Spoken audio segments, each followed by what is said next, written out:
Salam kerahiman. Hari ini kita akan bahas tentang novena kerahiman ilahi hari ketiga, yaitu pada tanggal 17 Maret ya. Kita akan baca dari 1214 dan 1215. Dalam nama Bapa dan Putra dan Roh Kudus, amin. 1214. Hari ini, bawalah kepada aku semua jiwa yang saleh dan setia, dan benamkan mereka dalam lautan kerahimanku. Jiwa-jiwa ini memberikan penghiburan kepadaku di sepanjang jalan salib. Mereka adalah tetes penghiburan di tengah lautan kepahitan. 1215. Yesus yang Maha Rahim, dari hasanah kerahimanmu Engkau memberikan rahmat yang melimpah ruah kepada semua orang. Perkenankanlah kami tinggal di dalam hatimu yang Maha Rahim, dan jangan biarkan kami pernah terlepas dari sana untuk selamanya. Semua ini kami mohon kepadamu demi kasih-Mu yang paling mengagumkan terhadap Bapa Surgawi yang membuat hatimu sedemikian bernyala-nyala. Mujizat-mujizat kerahiman sungguh tak terselami. Baik orang berdosa maupun orang benar tidak akan memahaminya. Setiap kali Engkau memandang kami dengan penuh belas kasih, Engkau menarik kami lebih erat kepada kasih-Mu.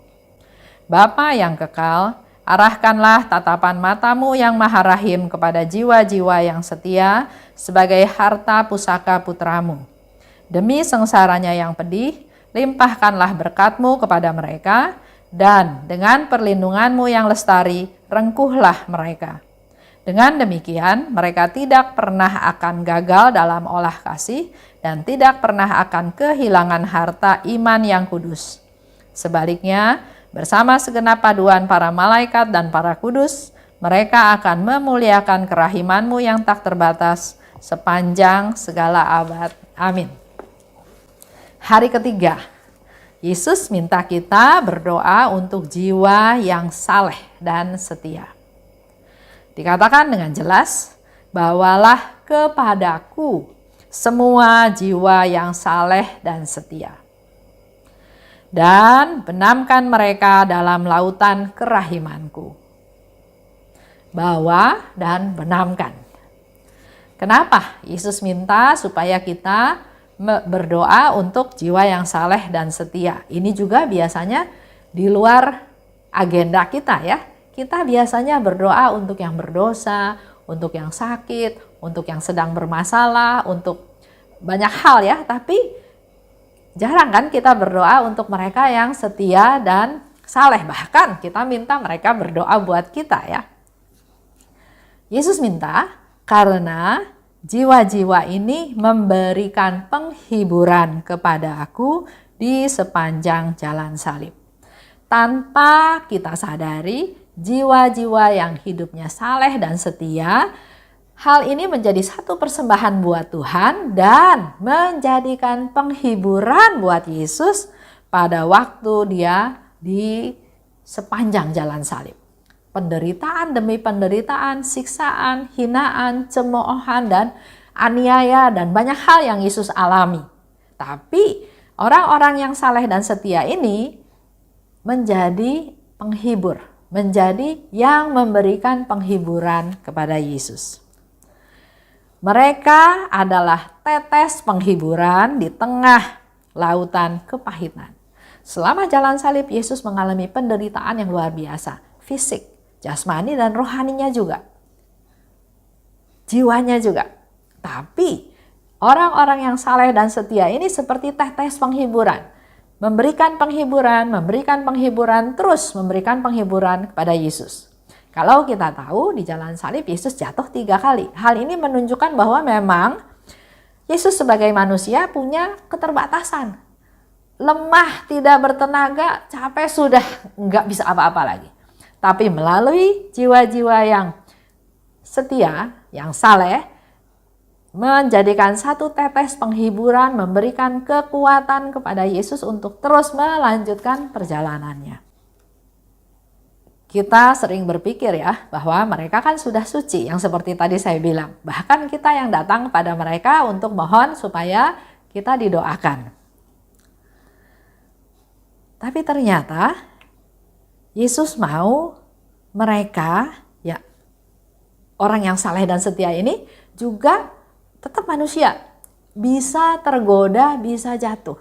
Dan Yesus merasa sangat sayang kalau orang-orang ini bisa jatuh. Oleh sebab itu dia ingin supaya jiwa-jiwa yang saleh dan setia ini tetap tinggal di dalam hatinya Yesus. Sehingga dia minta, bawalah dan benamkanlah dalam lautan kerahimanku. Supaya mereka tetap ada di dalam hatinya Yesus dan tidak pernah terpisah dari Tuhan selama-lamanya. Itu yang menjadi harapan kita semua. Ya, mereka juga yang saleh dan setia punya keinginan seperti itu, tapi dia tetap manusia yang lemah, dia tetap bisa berdosa. Oleh sebab itu kita perlu berdoa buat mereka. Contoh ya, contoh Suster Faustina.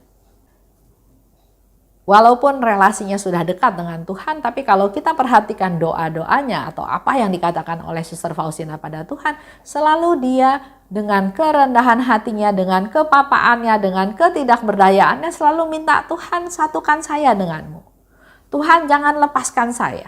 Tuhan kurung saya dalam hatimu. Tuhan, dia terus memohon supaya terus bersatu dengan Tuhan.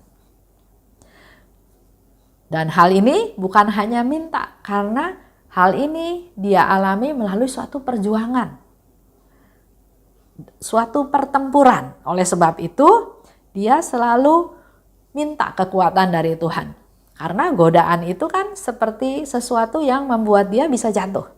Dia minta kekuatan dari Tuhan, begitu pula dengan kita semua, kita juga berdoa untuk yang saleh dan setia supaya diberi kekuatan oleh Tuhan sehingga pada waktu godaan itu datang kita bisa menang dalam pertempuran tersebut dan tetap setia ada di jalannya Tuhan. Contoh ya, kalau menurut saya orang-orang yang dipilih sebagai menduduki satu jabatan tertentu, pasti di awal mereka nggak punya pikiran untuk korupsi, untuk curi uang perusahaan, untuk hal-hal yang negatif ya. Tapi dalam perjalanan waktu ada kesempatan, ada peluang, ada kebutuhan, ada godaan. Nah, hal-hal inilah yang membuat mereka akhirnya jatuh. Walaupun sudah dengan segala macam peraturan, tapi kan peraturan juga manusia yang buat. Kalau mencari celah pasti ada aja celahnya. Oleh sebab itu, kita harus terus bergantung pada Tuhan, minta pada Tuhan, minta kekuatan pada Tuhan yang seperti tadi Suster Faustina lakukan. Dia bilang, Tuhan, saya kan harus berjuang untuk selalu setia padamu. Saya akan terus bertempur dengan sengit supaya saya keluar sebagai pemenang, menjadi orang yang tetap setia dan taat kepada Tuhan. Jalan yang harus ditempuh adalah jalan kesetiaan. Jadi dalam otak kita sudah punya tekad bahwa jalan yang saya tempuh adalah jalan kesetiaan. Jalan yang saya tempuh adalah jalan kejujuran. Contoh ya, waktu saya kerja, bosnya itu workaholic. Jadi nggak ada libur, bahkan Minggu, Sabtu juga nggak setengah hari, dan Minggu juga nggak libur. Sementara saya harus ke gereja, saya ada kegiatan-kegiatan rohani kan. Jadi sama temen itu dibujuk, bukan dibujuk lah ya, dikasih solusi. Kalau dicari, kalau ditelepon, bilang aja sakit. Supaya nggak dimarahin, kan orang kan wajar sakit.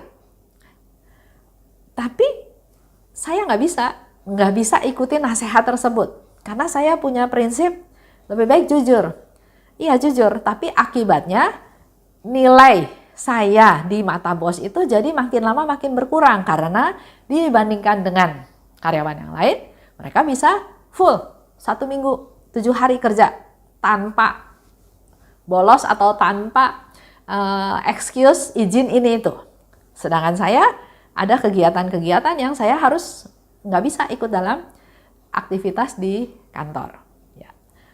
Konsekuensinya ada bahwa tanpa bos saya sadari, dia mulai membanding. Yang ini, wah full time, 100% buat perusahaan.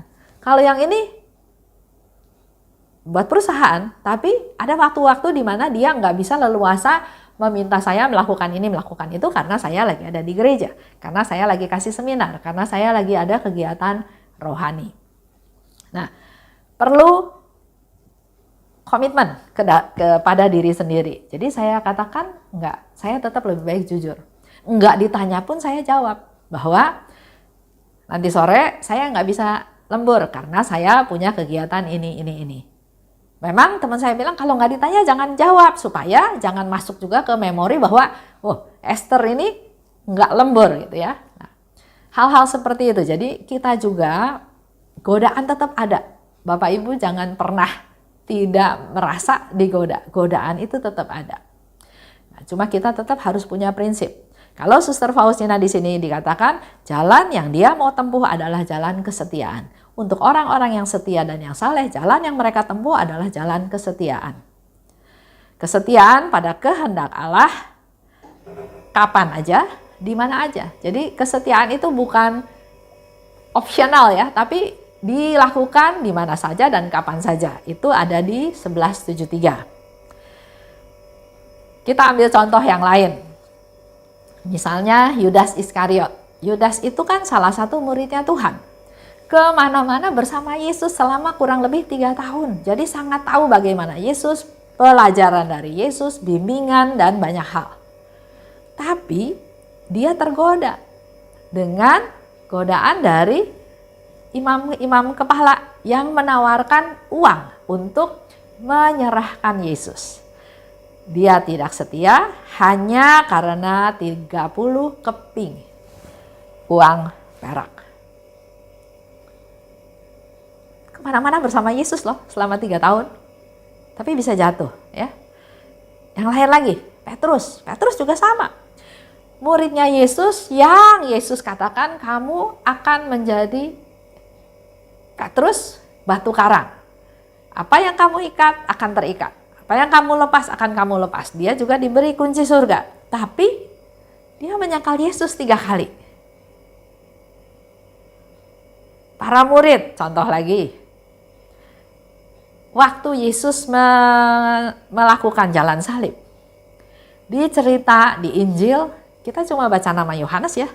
Nggak ada tuh nama rasul-rasul yang lain. Kemana? Kemana para muridnya Yesus? Saya ambil contoh dari para rasul ini karena saya mau ingatkan kita semua jangan kita takabur. Jangan kita merasa sudah dekat sama Tuhan, terus kita merasa nggak perlu menjalin hubungan lagi sama Tuhan. Sedekat-dekatnya dengan Tuhan, yaitu contohnya para rasul, mereka bisa jatuh.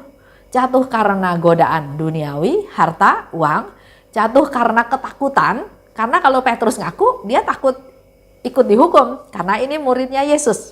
Bisa hal seperti itu. Begitu pula dengan murid-murid yang lain, dia meninggalkan Yesus. Karena pada waktu itu mungkin bingung, kok yang saya ikuti kok jadi ditangkap, kok diem aja, waduh nanti saya nggak punya guru lagi, dan mungkin banyak hal lain ya yang kita nggak tahu. Tapi itulah faktanya, itulah kenyataannya, jadi kita harus terus dekat dengan Tuhan, mengandalkan Tuhan.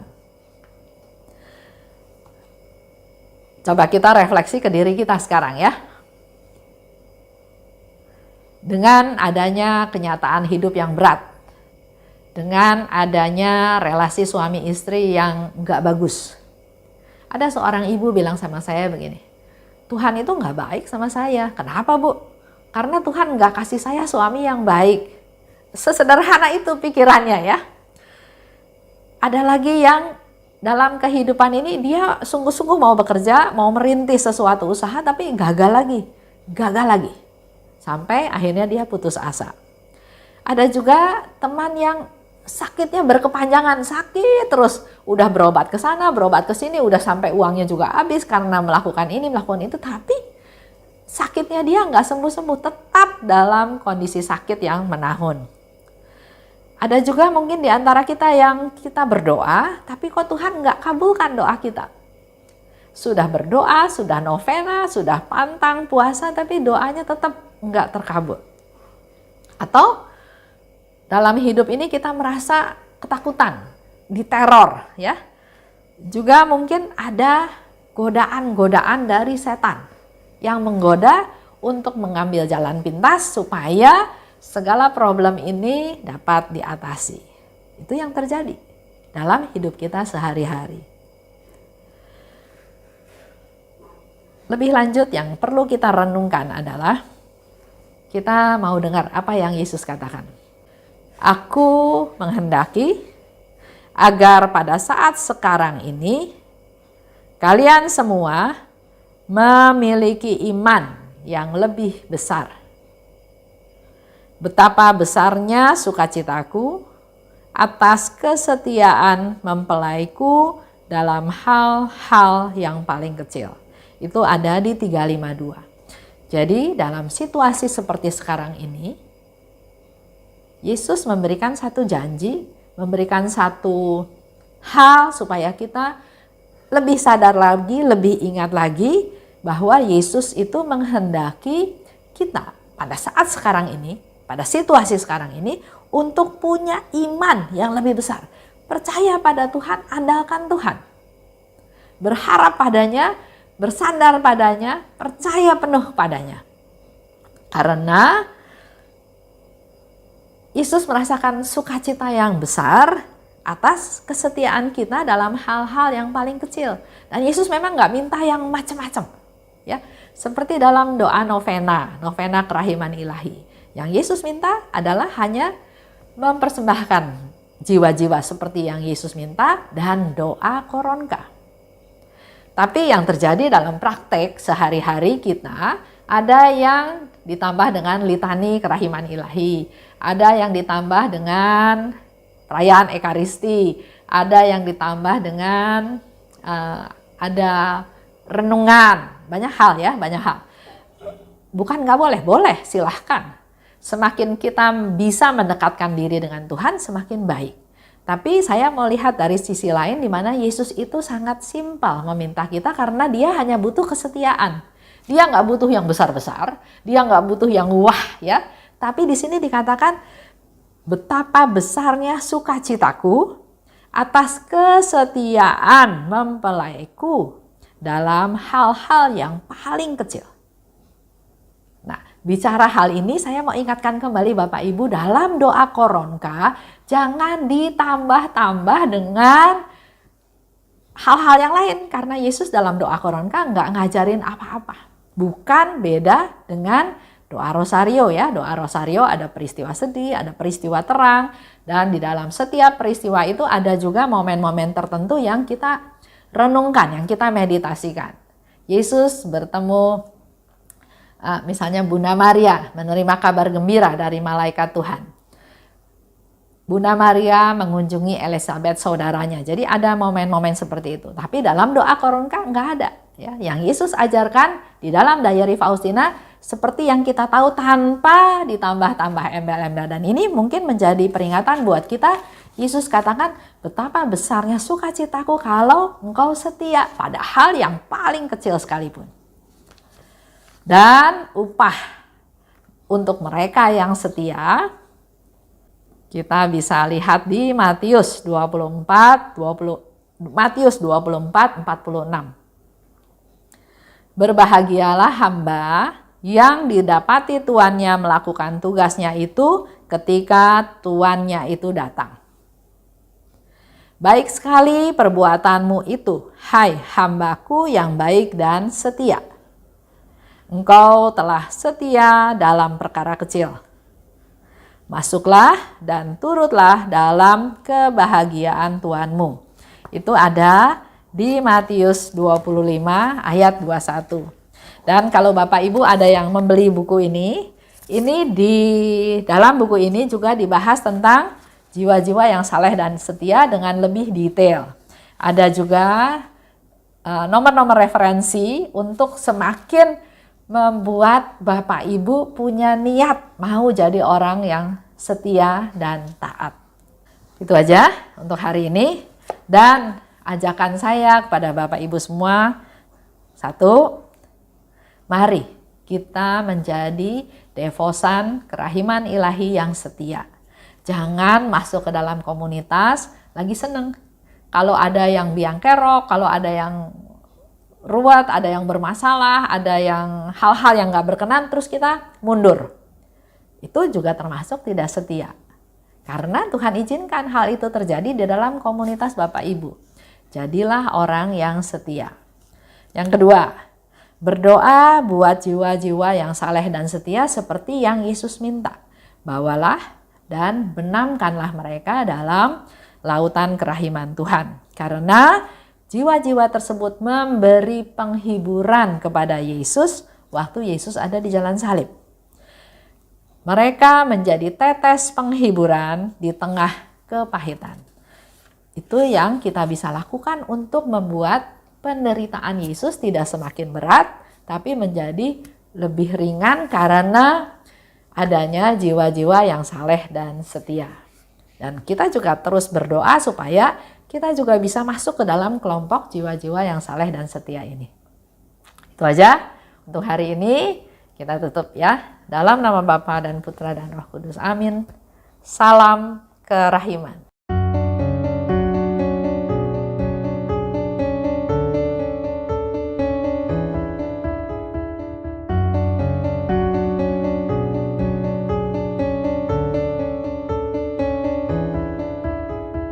Mengapa engkau membiarkan banyak dosa dan kejahatan? Mengapa engkau tidak menghukumnya? Ternyata engkau masih memberi kesempatan. Dia memperpanjang masa kerahiman. Celakalah mereka yang tak menyadari. Tulis dan wartakan kerahimannya. Mohon rahmat bagi mereka yang berdosa. Ya Yesus, terima kasih atas semua kesempatan yang Engkau beri. Ya Yesus, ampunilah atas semua dosa yang terjadi.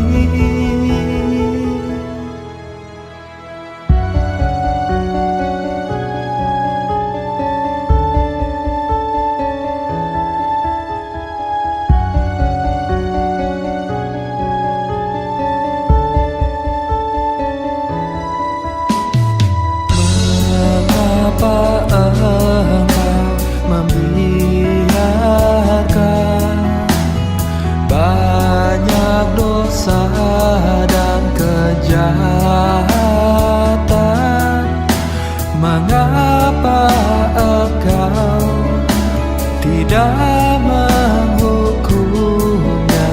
Ternyata engkau masih memberi kesempatan. Dia memperpanjang masa kerahiman.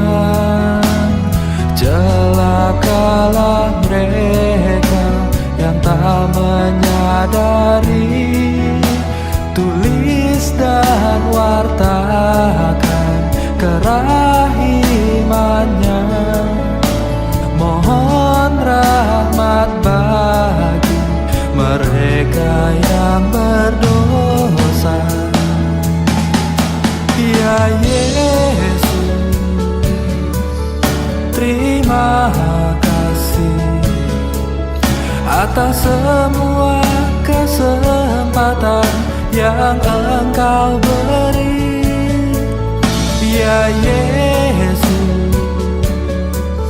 ampunilah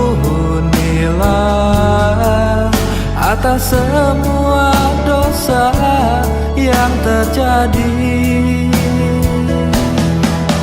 Ya Yesus,